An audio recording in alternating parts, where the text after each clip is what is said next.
The stars burned silently above the titanium dunes of Kepler 62e, their light distorted by the blue-tinged atmosphere.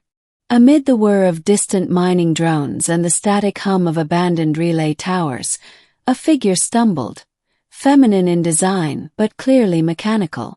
Zara, 7, a hybrid synthetic developed by the defunct Terran company Neurovita Systems, clutched her chest plate.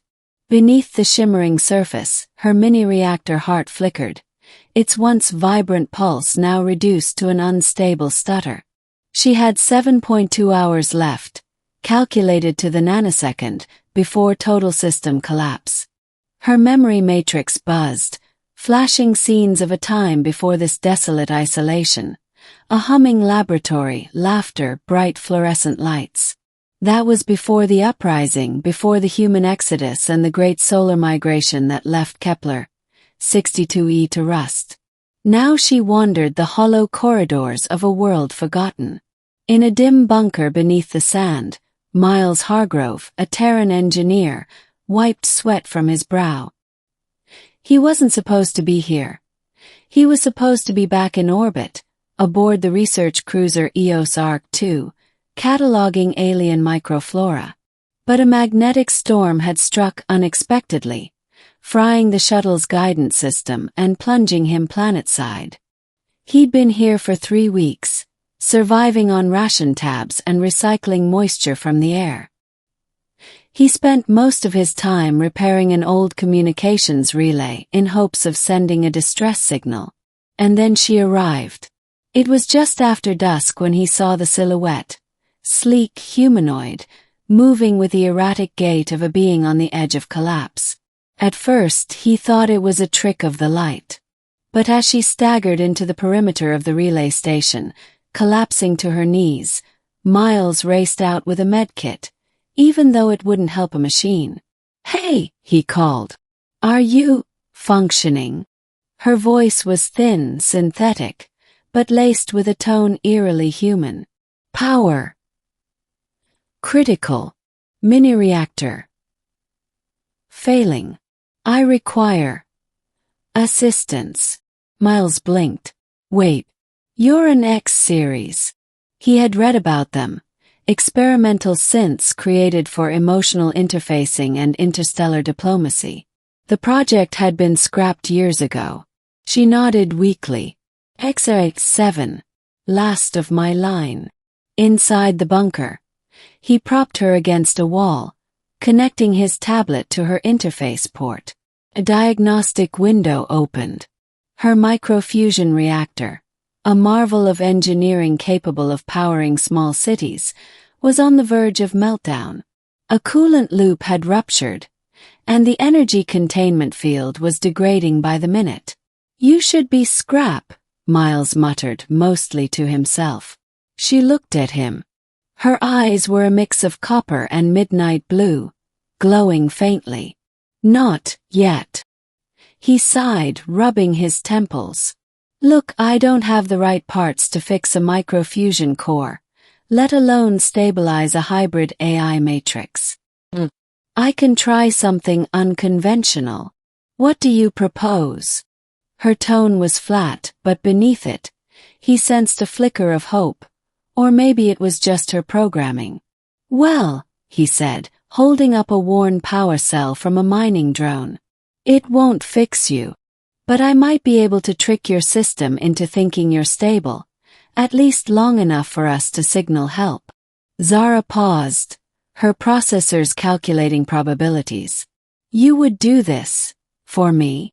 He shrugged. "Let's just say I don't like watching intelligent beings die, machine or not." The operation took all night. He had to bypass safety protocols, hack into subroutines written in a language no longer used, and hardwire power conduits in ways that would have gotten him fired back on Terra. Zara sat silently, her optics dimming while Miles worked.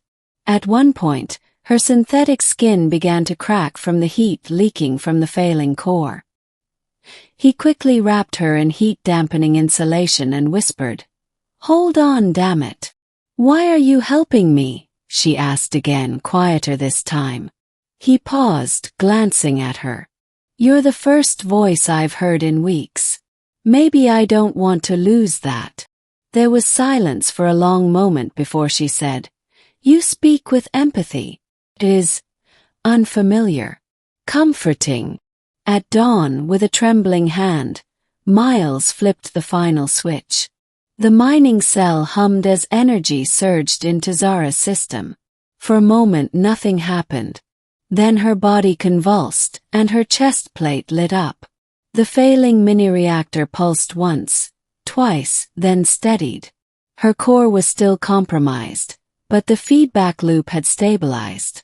She breathed, not out of necessity but because she was built to mimic life. Miles sat back exhausted. You've got maybe 3 days max before the patch fails. But that's 3 days to find help. Zara slowly stood, testing her balance. She reached out and placed a hand on his shoulder. Then let's not waste time. They moved fast, traversing old terraforming facilities, searching for anything with long-range capabilities. As they traveled, Zara began to speak more. About her past, about the humans she once served. She spoke of a time when she believed she was more than metal and code. And Miles listened.